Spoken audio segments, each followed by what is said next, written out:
خلیفہ کے ہم ہیں خلیفہ ہمارا، وہ دل ہے ہمارا آقا ہمارا، ہمارا ہمارا خلیفہ ہمارا، وہ دل ہے ہمارا آقا ہمارا، وہ دل ہے ہمارا آقا ہمارا۔ Assalamu alaikum and welcome back to This Week with Huzur. We are honored to present highlights from several mulaqats that took place last week.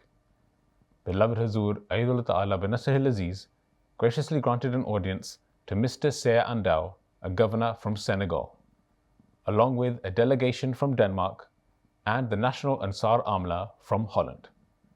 We begin with Saturday, where beloved Huzur Aidullah Ta'ala bin Nasrihil Aziz met with Mr. Andau, the governor from Senegal. Last Saturday, Mr. Seya Andau, governor of the Thiès province of Senegal, had the honor of meeting Hazrat Khalifatul Masih V, Ayyadullah Ta'ala bin Nasrihil Aziz. During the meeting, the governor asked Hazrat Khalifatul Masih for guidance on how best to serve the people of Senegal in a just manner. لوگوں میں انزلی متربی ہے یہ ان کی بہتری کے سامان کیے جائیں، اور وہ اسی وقت ہو سکتے ہیں جب کوئی بھی حکومت انصاف کے تقاضے پورے کرتے ہوئے اور ایمانداری سے اپنے فرائض انجام دے، اور اس کے لیے یہ جو قانون ہے اس کی بالادستی ہمیشہ برتنا ہونی چاہیے، جو آئین ہے ملک کا اس کی بالادستی ہونی چاہیے، نہ کہ یہ کہ فیورٹزم ہو اور کسی خاص لوگوں کو رعایت ملے اور انصاف قائم نہیں کیا جائے۔ بس کانسٹیٹیوشن جو ہے اس کی بالادستی قائم رکھیں گے، انصاف قائم رکھیں گے، عوام کا خیال رکھیں گے، ان کو یہ احساس پیدا کریں گے کہ ہم تمہارے ہمدرد ہیں اور تمہاری خاطر کام کرنے والے ہیں، تو عوام بھی آپ کے ساتھ ہوں گے۔ اور جو ایسے عام طور پہ کسی دنیا کے ملکوں میں رواج ہوتا ہے، ٹیکس چوری ہوتی ہے، یہ کام نہیں کرتے، یہ محنت نہیں کرتے، اس سب سے عوام جو ہیں وہ بچیں گے اور حکومت کا ساتھ دیں گے، ٹیکس بھی ادا کریں گے، محنت بھی کریں گے اور ملک کی ترقی میں اپنا کردار بھی ادا کریں گے۔ حکومت کو ہمیشہ یہ جو الیکٹڈ ممبر آتے ہیں اسمبلیوں میں اور صدر جو بنا ہے اور باقی جو گورنمنٹ بنتی ہے ان کو ہمیشہ یاد رکھنا چاہیے کہ وہ حکمرانی کرنے نہیں آئے بلکہ قوم کے خادم ہو کے آئے ہیں، اور مسلمان ہیں، آپ کو پتہ ہی ہوگا حضرت صلی اللہ علیہ وسلم نے فرمایا ہے کہ قوم کا سردار جو ہے اس کا خادم ہوتا ہے، اس لیے قوم کے خادم بن کے رہیں، خدمت کریں تو ملک ترقی بھی کرے گا اور عوام بھی آپ کے ساتھ ہوں گے اور آئندہ بھی آپ لوگوں کا میادین ملیں گے، اور جب عوام آپ کے ساتھ ہوں گے اور آپ انصاف سے حکومت کر رہے ہوں گے تو ملک ترقی کرے گا، اور نہ وسیع ملک ہے نہ وسائل بھی آپ کے پاس کافی ہیں، اور جہاں تک میرا علم ہے محنت کرنے والے بھی ہیں، اور افریقہ کے ترقی کرنے والے ملکوں بھی شمار ہوتے ہیں، اس لیے اتنی ترقی کریں کہ افریقہ سارے افریقہ میں آپ کی جو مثال قائم ہو اور ایک ایسا ملک بن جائے جو پورے افریقہ کو لیڈ کرنے والا ہو۔ ایک بنیادی چیز جو ملک کی ترقی کے لیے وہ عوام کا تعلیمی معیار ہے، اس لیے کوشش یہ کریں کہ اپنے لوگوں میں اپنے عوام میں ان کا تعلیمی معیار کس طرح بلند کرنے اور آئندہ جانے والی نسلوں کو بچوں کو کس طرح سنبھال رہے ہیں، ان کو بہتر تعلیم صرف پرائمری اسکول یا سیکنڈری اسکول کی تعلیم نہیں دینی بلکہ اعلیٰ تعلیم دلوائیں تاکہ وہ آگے پھر ملک کو کرنے والے بنیں۔ اب دنیا کے حالات ہو رہے ہیں خاص طور پہ یورپ میں، اور یہ ترقی یافتہ ملک جو کہلاتے ہیں اپنے آپ یہ تو جنگوں میں انوالو ہو گئے اور کوئی پتہ نہیں ان کی تباہی کس طرح سے ہونی ہے۔ ان کے تباہ ہونے کے بعد دوسرے ممالک جو ہیں اس وقت جو غریب ممالک ہیں جو ترقی کر رہے ہیں ان کو کوشش کرنی چاہیے کہ وہ بہتر طور پہ ترقی کریں، اور افریقہ کا اس وقت ایسا چانس ہے کہ وہ ترقی کر کے دنیا پر ایک قدم بن سکے، اس لیے ابھی سے اس طرح تیاری کریں، اپنے عوام کو تعلیم کے زیور سے آراستہ کریں، انصاف قائم کریں اور ایمانداری سے حکومت چلائیں۔ اور عوام کی بہتری کے لیے عمر و مفادات کے لیے جو کچھ کر سکتے ہیں کریں، اور اسی سے آپ لوگ دنیا کو لیڈ کرنے والے بن سکیں۔ یورپ کے لوگوں کا کوئی خاص کمال بھی جو افریقہ کے لوگوں میں نہیں ہے، ایشیا کے لوگوں میں نہیں ہے۔ ان کے صرف یہ ہے کہ ان میں ایسے لوگ پیدا ہوئے جو محنت کرنے کے عادی اور حکومتوں میں ایک حد تک انصاف قائم کرنے کا رواج ہے۔ یہ چیزیں ان کی ترقی دے رہی ہیں، یہ چیزیں آپ اپنا لیں گے تو ان سے آپ بہت آگے بڑھ جائیں گے۔ میری دعا ہے کہ اللہ تعالیٰ آپ کے ملک کو بھی اور افریقہ کے سب کانٹیننٹ کو یہ ترقی دے کہ وہ ترقی کرتے رہیں اور ایک ہوتا ہے کہ دنیا میں حکمرانی کرنے والے ہیں۔ آپ کے ملک میں اکثریت تو مسلمانوں کی ہے، اور مسلمان اسلامی تعلیم پر عمل کریں اور اپنا رہنما اصول ہمیں قرآن کریم میں مل گیا، اس کے بعد سنت سے آپ کے عمل سے مل گیا، اس پہ عمل کرنے والے ہوں تو مسلمان ملکوں کی ترقی کرے کہیں نہ کہیں جانا چاہیے۔ لیکن بس بدقسمتی سے مسلمان اس تعلیم پہ عمل نہیں کر رہے، اس کی وجہ سے زوال کی صورت حال پیدا ہو چکی ہے ہم کے لیے۔ بس اپنے وسائل کو، اپنے ذرائع کو، اپنے علم کو، اپنی اسلامی تعلیم کو ملک کی ترقی کے لیے اور عوام کی بہتری کے لیے استعمال کریں تو آپ لوگ مسلمان ملکوں کے لیے بھی اور دنیا کے لیے بھی ایک مثال بن سکتے ہیں۔ جیسے پہلے میں نے کہا اپنی دعائیں کہ اللہ تعالیٰ کی توفیق کو۔ یہ تیسری دفعہ ہے کہ میں حضور سے مل رہا ہوں، کہ ہر دفعہ مجھے برکات اور محبت نصیب ہوتی ہے، ہر دفعہ پہلے سے زیادہ۔ Bien entendu, les conseils qu'il nous a donnés, et nous allons essayer de faire de sorte que le Sénégal reste un pays de droit.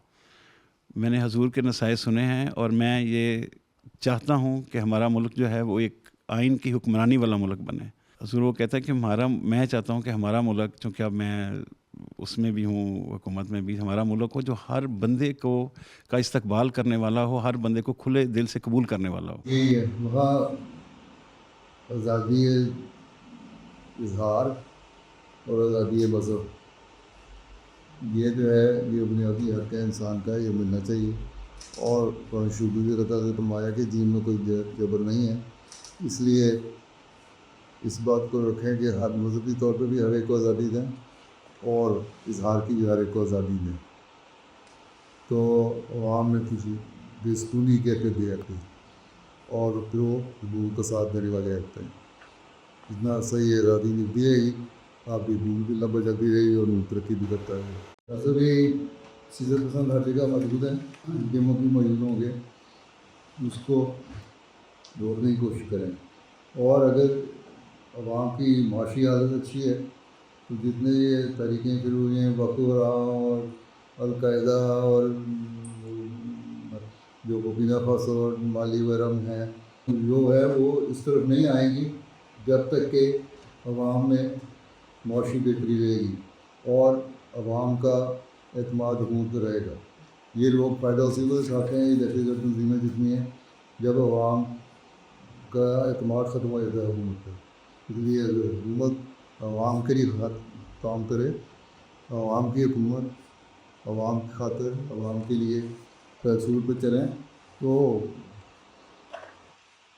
کامیابیاں اور کوئی دہشت گرد آپ کے ملک میں آئے گا، نہیں تو ہمسایوں میں دہشت گرد کی پھیل رہی ہے، اس لیے ہو سکتا ہے کہ باقی بارڈر ٹاؤن متاثر ہو سکیں اس سے بچنے کا بہترین طریقہ یہی ہے کہ ہمیشہ انصاف قائم رکھیں اور عوام کی بہتری کے لیے قائم کریں، ان کا معیار زندگی بلند کرنے کی کوشش کریں۔ اپنے لیڈروں کو، اپنے سیاستدانوں کو یہ بھی کہ آپ بچائیں، ان کو اس کی ان کے دماغوں میں ڈالیں کہ ہمارے ہر عمل کو اللہ تعالیٰ دیکھ رہا ہے، اس کی ہمیں جو کچھ کرنا چاہیے انصاف سے کرنا چاہیے، یہ نہ سمجھیں کہ ہمیں کوئی دیکھ نہیں رہا اور ہم سے شماری ہو جائے گی۔ اس دنیا میں رہنے کا فائدہ تبھی ہے جب اللہ تعالیٰ کے جو حقوق ہے اس کی خدمت کی ہے، اور اس کے لیے جو لیڈرشپ دے رہی ہے اس کی شکر گزاری یہی ہے کہ اس کی زیادہ سے زیادہ خدمت کی جائے اور ان کی پیچھے کی سماعت دی جائے۔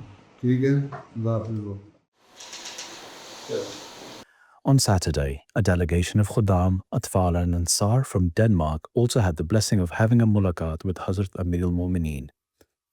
During the mulaqat, everyone had the opportunity to introduce themselves.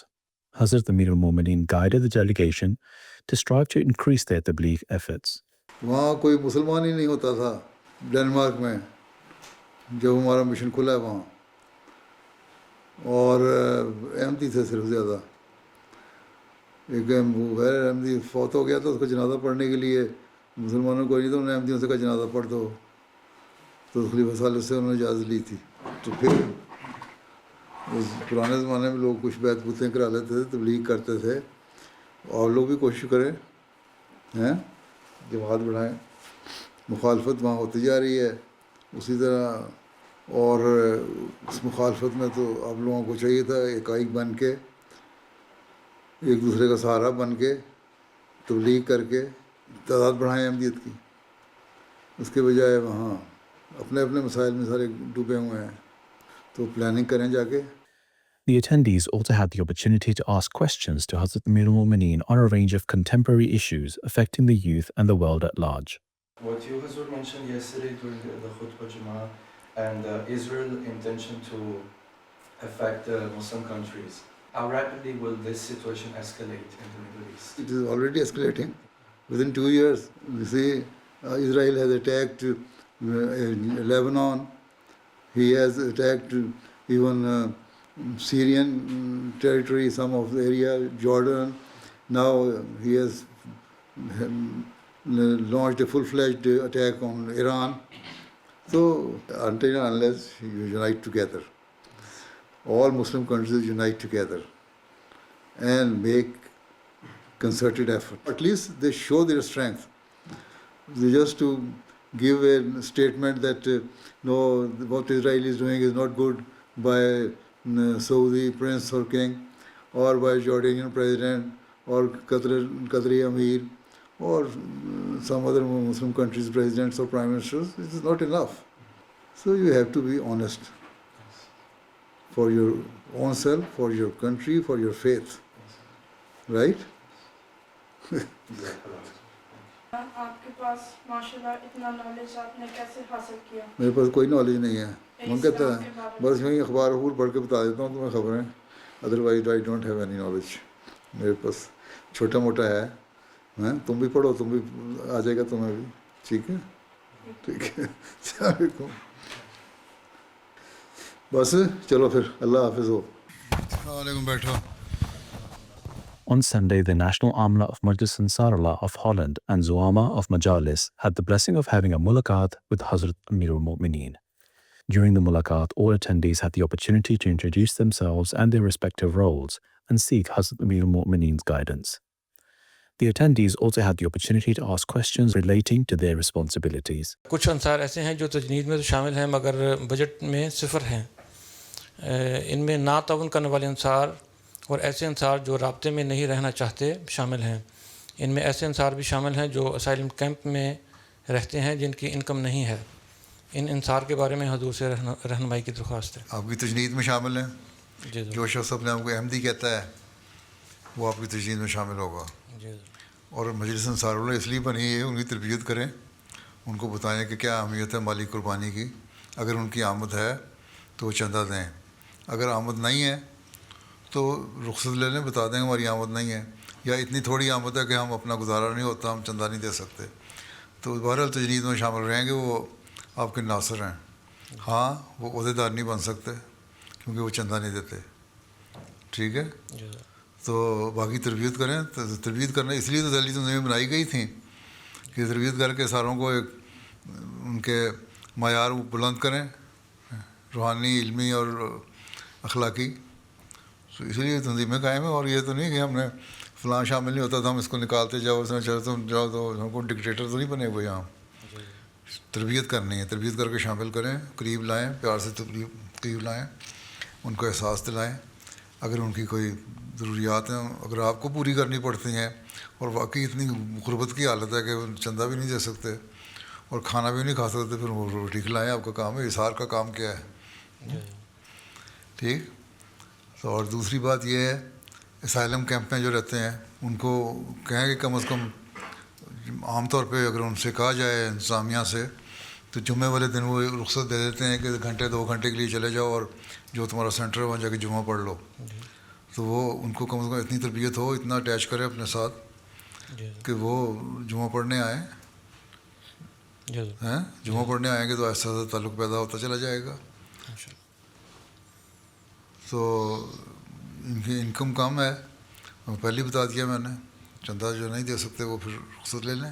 یہ حضور بعض انصار سے ہم جب رابطہ کرتے ہیں تو وہ تعاون نہیں کرتے، اور بعض دفعہ بات یہ ہے کہ آپ رابطہ کرتے ہیں چندہ لینے کے لیے.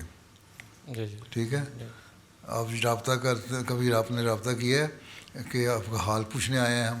اسار نے ایسی ٹیم بنائی ہوئی ہے کہ جو ایسے لوگ ہیں ان کی فہرست بنائیں کہ کون سے ایسے لوگ ہیں جو کمزور ہیں، جن کی مدد کی ضرورت ہے کسی بھی لحاظ سے، یا دینی لحاظ سے کمزور ہیں، ویسے حالات اچھے ہیں ان کو جائیں حالات پوچھیں، ان سے کہیں ہم تمہارے چندہ لینے نہیں آئے، صرف یہ ہے کہ احمدی ہونے کی حیثیت سے، مسلمان ہونے کی حیثیت سے تمہارا کام ہے جمعہ پہ آؤ، نمازوں پہ آؤ، تو نمازوں پہ آ جایا کرو. وہاں آ کے پھر یوں غور غور سے دیکھا نہ کریں ہر ایک کو، اچھا تم آج آ گئے ہو نماز پہ خیر ہے. اچھا جی جی جی وہ پھر اگلا جو ہے وہ امبیرس ہوتا ہے. ٹھیک ہے، ویلکم کریں. جو بھی چاہے کوئی 10 سال بعد آیا نا آپ کے مسجد میں نماز پڑھنے، اس کو ویلکم کریں، بجائے اس کے کوئی احساس دلائیں کہ چاند چڑھیا کس طرح پنجابی والے کہتے ہیں نا. وہ نہیں ہونا چاہیے. مولوی صاحب کہتے ہیں کہ ہاں جی کہاں سے آ گئے، ویلکم کیا کریں. ویلکم کیا. ٹھیک ہے، تو اس طرح قریب لانے کی کوشش کریں. جی ضرور انشاءاللہ. اللہ تعالیٰ نے سبق جو دیا ہے نا فصل ہونا کا، جب ٹریننگ کرو اور پھر ان کو اپنی طرف بلاؤ گے تو سر ہونا وہ آئیں گے دوڑتے ہوئے. تو تربیت نہیں کریں تو پھر وہ آپ کی طرف آئیں گے. یہ نہیں کہ صرف چندہ لینے کے لیے چلے گئے یا سال میں ایک دفعہ ویسے چلے گئے. عام پروگرام جو ہیں وہ جو ہے، جب میں ابھی تو عرصہ ہو گیا میں گیا نہیں وہاں، جب بھی گیا ہوں وہاں وہ لوگ بہت سارے ملاقات کرنے آ جاتے ہیں جو آپ لوگوں کو ویسے نمازوں پہ نہیں آتے، اور اس بہانے وہ نمازیں پڑھ لیتے تھے. ٹھیک ہے، اس کا مطلب آپ کو پتہ ہے کہ وہ احمدی ہیں اور ان کا تعلق ہے، تبھی تو آپ ملاقات رکھواتے تھے. ٹھیک ہے، آپ کی انتظامیہ. تو اس طرح جو ہٹے ہوئے ہیں ان کو قریب لانا مقصد ہے آپ کا، تاکہ اگلی نسلیں سنبھال سکیں. جماعتی سطح پر محترم امیر صاحب کی ہدایت پر ایک نیشنل رشتہ ناطہ کمیٹی بنائی گئی ہے جس میں ذیلی تنظیموں کے صدران کو بھی بلایا جاتا ہے. پیارے حضور سے رہنمائی کی درخواست ہے کہ شعبہ رشتہ ناطہ میں تنظیمی سطح پر انصار اللہ اپنا کیا کردار ادا کر سکتے. کمیٹی اس لیے بنائی گئی ہے کہ جس طرح آپ لوگ فکر سے اپنے بچوں کی شادیاں کی ہیں اور ان کے رشتے تلاش کیے ہیں، اسی فکر سے کمیٹی غور کرے اور احمدی بچیوں کی شادیوں کی طرف توجہ دے. ٹھیک ہے، اس لیے لجنہ کی صدر بھی اس کی ممبر ہے، غلام احمدیہ کا صدر بھی ممبر ہے، انصار اللہ کا صدر بھی ممبر ہے، امیر صاحب بھی، رشتہ ناطہ بھی. تو سارے مل کے کام کریں. اور ان کو پہلی بات تو یہ شعبہ تربیت جو ہے انصار اللہ کا بھی، خدام کا بھی، جماعت کا بھی، مربیان کا کام بھی ہے. یہ دیکھیں کہ لوگوں کی ایسی تربیت ہو کہ وہ احمدیوں میں رشتے کریں، اور احمدیوں میں کوشش یہ کریں کہ نیک رشتے تلاش کرنے کی کوشش کریں. اور جب یہ ہو تو ان کے لیے پھر آپ لوگ مدد کریں ان کی، جب نیک رشتے لوگ تلاش کر رہے ہیں تو. ٹھیک ہے، ان کی تربیت کریں، ان کے لیے دعا کریں، وہ فکر رکھیں جو اپنے بچوں کے لیے فکر رکھتے تھے. ٹھیک ہے، تو اسی طرح کام ہوتے ہیں. اس لیے کمیٹی بنائی گئی تھی. اور سیکٹری رشتہ ناطہ جماعت میں ایک سے زیادہ رکھے گئے ہیں مختلف علاقوں میں، اس لیے اجازت دی گئی ہے کہ امیر جماعت مقرر کر سکتا ہے سیکٹری رشتہ ناطہ ایک سے زیادہ. بات یہی ہے کہ کوشش کریں. اور پھر یہ ہے کہ ان کی آپس میں جو رشتے ہیں ان کے لیے بعض دفعہ تعارف نہیں ہوتا ایک دوسرے کے ساتھ، تو اس کے جو آپ تجویز کرتے ہیں رشتے، ان کے ملانے کا کوئی موقع پیدا کریں، ان کی میٹنگ کریں. کوئی ویسے کونسلنگ کرنی ہو، کس قسم کے رشتے چاہیے، تو سال میں 1-2 دفعہ کونسلنگ بھی ہونی چاہیے جماعتی نظام کے تحت، اور یا انصار اللہ اپنے طور پہ بھی کر سکتی ہے. تو پہلے بات یہ ہے، پہلے آپ کو ڈیٹا ہونا چاہیے پورا. ٹھیک ہے، کون کون لوگ ہیں اور کن کن عمروں کے ہیں، کتنے لڑکے ہیں، کتنی لڑکیاں ہیں، کتنے تعلیم یافتہ ہیں، کتنے کم عمر کے ہیں، کتنے عرب ممالک سے ہیں، کتنے یورپ کے مقامی ہیں، کتنے پاکستانی اوریجن کے ہیں, مختلف قوموں کے ہیں, ان کی اپنی اپنی ترجیحات کیا ہیں, یہ ساری باتیں رکھیں سامنے اور پھر اس کے مطابق اپنا پلان بنائیں. حضور میرا سوال ہے کہ کیا اختلاف رائے رکھنے والا جو فرد ہے اطاعت کے دائرے سے خارج سمجھا جا سکتا ہے, اور کیا محض ہر بات پر بلا تردد اتفاق کر لینا بھی حقیقی اطاعت کے زمرے میں آتا ہے؟ ابھی میں نے شورا UK پہ تقریر کی تھی, اس میں بہت باتیں بتائی تھیں میں نے. جی جی ذرا سے. اختلاف رائے جو ہے وہ ترقی کی علامت ہے, ہونا چاہیے, لیکن ضد نہیں ہونی چاہیے کہ جو میں کہہ رہا ہوں وہی صحیح ہے, تم غلط کہہ رہے ہو. جہاں اکثریت نے فیصلہ کر دیا وہاں مان لو, ٹھیک ہے, اکثریت کے مفاد میں یہ ہے. اور اگر سمجھتے ہیں کہ جماعتی مفاد میں یہ نہیں ہے کہ اکثریتی فیصلہ اس طرح لاگو ہو اور میری اختلاف رائے ہے, تو وہاں نوٹ دے دیں اپنی میٹنگ میں کہ میرا یہ نوٹ جو ہے مرکز میں پہنچایا جائے, یا خود مرکز کو لکھ دیں کہ یہ وجوہات ہیں جس کی وجہ سے میں اختلاف کرنا چاہتا ہوں.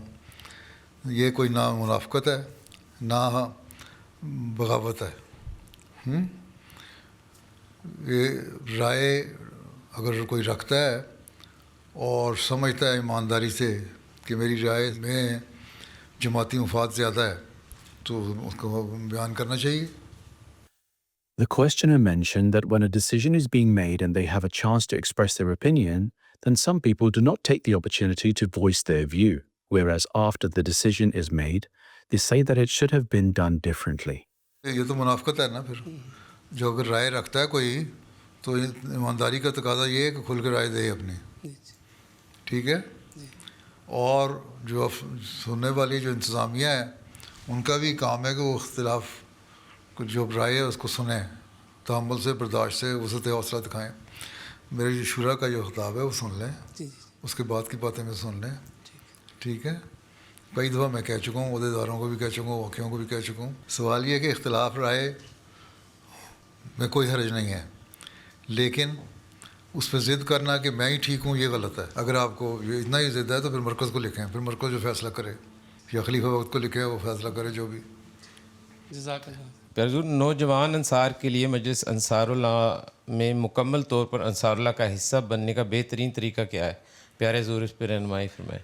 آپ نوجوان کو انصار بھی اور نوجوان بھی, یہ دو چیزیں. ہاں آپ یہ کہہ سکتے ہیں, خلیفہ مسیح ثالث نے جو لفظ استعمال کیا تھا, جوانوں کے جوان انصار ہیں صف دوم کے, وہ اپنے لفظ استعمال کریں تو کریں. حصہ بننا جو ان کے لیے ایک پروگرام ہے, ایک پلان ہے. نائب صدر انصار اللہ جو ہے صف دوم کا, اس کو دیا گیا پلان, ان کی ایکسرسائز ہے, سائیکل اور دوسرے پروگرام ہیں, ان کو ایکٹیویٹی میں شامل کرنا ہے. جو باقی مجموعی پروگرام ہے انصار اللہ کے, اس میں بھی وہ شامل ہیں. اس کے علاوہ ان کے اپنے پروگرام ہے, اس میں بھی وہ شامل ہیں. تو ان کو اپنے ساتھ اٹیچ کریں, بتائیں کہ تم 40 سال کے ہو گئے. ایک تو یہ ہے کہ تم انصار اللہ میں قدم رکھ لیا تم نے, ٹھیک جی, اور یہاں آ کے تم یہ نہ سمجھنا کہ اب تم سست ہو جاؤ, بلکہ تم نے اسی طرح ایکٹیو رہنا جس طرح تم خدا الانبیاء میں تھے. حضرت مسلم موعود رضی اللہ عنہ نے ایک دفعہ بیان کیا کہ مجھے سمجھ نہیں آتی کہ ایک شخص جب خدا الانبیاء میں ہوتا ہے, خاتم ہوتا ہے, بڑا ایکٹیو ہوتا ہے, انصار اللہ میں قدم رکھتے ہوئے سست ہو جاتا ہے, کیا وجہ ہے؟ اس کو بتائیں کہ تم نے سست نہیں ہونا, ٹھیک ہے, تمہاری ذمہ داریاں. دوسری, اب تم کیونکہ 40 سال سے اوپر ہو گئے ہو, اس لیے تمہارا تعلق باللہ میں تم نے زیادہ بڑھنا ہے, اپنی روحانی حالت کو بھی تم نے بہتر کرنا ہے, اس طرح بھی توجہ دو. تو یہ تربیت جب آپ لوگ صحیح طرح کریں گے تو آپ ساتھ اٹیچ رہیں گے وہ لوگ, ٹھیک ہے. جزاک اللہ حضور. اور نوجوان نے کیا کرنا, انصار اللہ تو انصار اللہ ہے. مجلس خدام الانبیاء ملک میں عہدیداران کو مؤتمن, جبکہ مجلس انصار اللہ ملک میں عہدیدارانوں کو قائد کہا جاتا ہے. پیارے حضور ان ناموں میں فرق کا کیا ہے؟ جنہوں نے بنایا نظام انہوں نے یہ نظام رکھا فرق کرنے کے لیے. اب یہ کیوں نہیں کہتے کہ جماعت میں جو ہے عاملہ کے ممبران ان کو سیکٹری کہا جاتا ہے, اور لجنہ میں بھی سیکٹری کہا جاتا ہے, ہمیں قائد کہا جاتا ہے, ان کو مؤتمن کہا جاتا ہے. فرق ہے. اس لیے ہر ایک کے نظام کو واضح کرنے کے لیے ایک علیحدہ مسلم موعود نے دے دیا کہ نظام ٹھیک ہے, تمہارا یہ قائد. وہ قائد جو ہے ایک عمر پہ پہنچ کے وہ قیادت زیادہ اچھی کر سکتا ہے نا, اس لیے شاید آپ کا نام قائد رکھ دیا ہو. تو قائد بن کے بتائیں. وہ خدمت کا اہتمام کرنے والے, اس کو صحیح طرح انجام دینے والے محترم کہلاتے ہیں. ٹھیک ہے. اور جو اس کی قیادت کر سکتے ہیں صحیح طرح, وہ قائد ہیں. تو اب سفید داڑیاں رکھ کے بھی آپ نے قائد نہیں بننا, تو پھر آپ کیا بننا ہے؟ ٹھیک ہے. ٹھیک ہے, جزاک اللہ. As the mulaqat concluded, the attendees had the opportunity to have a photo with Hazrat Amir al-Mu'mineen. On Tuesday, the 10th of June, Rainer Braun, a German journalist, historian, and peace activist, had the honor of meeting Hazrat Amir al-Mu'mineen, Ayyadullah Ta'ala bin Nasrih al-Aziz. Rainer is the former executive director of the International Peace Bureau, who had traveled from Germany especially for the meeting, which took place in Islamabad, UK. During the meeting, they discussed the lack of peace in the world and the need for justice and selflessness to achieve lasting peace. You know, it was for me a great pleasure and honor to meet him. I enjoyed the atmosphere. I enjoyed the aura of the whole discussion and meeting with him. I learned from his wise words about the international world, the peace for the world, and the behavior of the people, how to develop more peace. What convinced me the most was his style of convincing people for being active for peace and create peace. And that we have to do, and not to stop when there is a problem in these fights and in these activities. I think he is also a man with a long tradition of actions and activities for peace. I think his life is connected to peace. And you could feel this, you could hear this, and he find the right words, I think, to convince not only me, but many, many people to follow this way of peace activism. During the visit, the guest also had a tour of the Islamabad complex, including the main mosque area, MTA studios, and various offices. As the mulaqat concluded, the guest had the honor of having a photo with Hazrat Khalifatul Masih. Those were highlights from just some of Beloved Huzoor's activities last week. We now end with our final segment, the Friday Sermon Summary. In today's Friday sermon, Huzoor, may Allah be his helper, continued mentioning the expedition of Makkah. Huzoor, may Allah be his helper, narrated an incident of Abu Sufyan bin Harith and Abdullah bin Abi Umayyah, once fierce opponents of Islam, who embraced Islam during this expedition.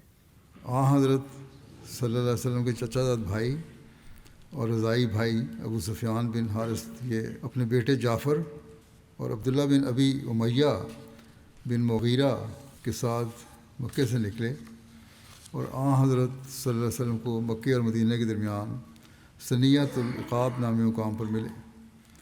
یہ دونوں نبی صلی اللہ علیہ وسلم کے شدید دشمن تھے, اس لیے انہیں ہمت نہیں ہوئی کہ براہ راست نبی صلی اللہ علیہ وسلم کی خدمت میں حاضر ہوں. ام المومنین حضرت سلمہ جو کہ حضرت عبداللہ بن ابی امیہ کی بہن تھیں, انہوں نے نبی صلی اللہ علیہ وسلم کی خدمت میں عرض کیا کہ آپ کے چچا زاد یعنی ابو سفیان بن حارث اور پھوپھی زاد اور سحری رشتہ دار یعنی عبداللہ آپ سے ملنے کے خواہشمند ہیں. آپ صلی اللہ علیہ وسلم نے فرمایا مجھے ان کی کوئی ضرورت نہیں, میں نہیں ملنا چاہتا. انہوں نے فرمایا میرے چچا زاد نے تو میری حد تک کی ہے, یہ شاعر تھے اور آپ کی حجب کیا کرتے تھے, اور عبداللہ نے مجھے مکے میں کیا کیا نہیں کیا, دشمنی انتہا کی تھی, میں کس طرح ملوں ان کو. رسول اللہ صلی اللہ علیہ وسلم کی یہ بات جب سفیان بن حارث کو پہنچی تو اس نے جذبات سے مغلوب ہو کر کہا کہ اگر محمد صلی اللہ علیہ وسلم مجھ سے راضی نہیں ہوتے اور ملنے کی اجازت نہیں دیتے تو میں اپنے اس بچے کو اپنے جس بیٹے کے ساتھ لے کر آئے تھے ساتھ لے کر صحراؤں کی طرف نکل جاؤں گا یہاں تک کہ بھوک اور پیاس سے مر جاؤں. حضور صلی اللہ علیہ وسلم تک جب یہ بات پہنچی تو آپ صلی اللہ علیہ وسلم نے دونوں کو بلایا اور شرف ملاقات بخشا. فوراً آپ کو دل نرم ہو گیا, دونوں نے اسلام قبول کیا اور پھر ان کا اسلام بہت ہی اچھا رہا. Towards the end, Huzoor, may Allah be his helper, instructed for prayers in light of the dire situation of the world.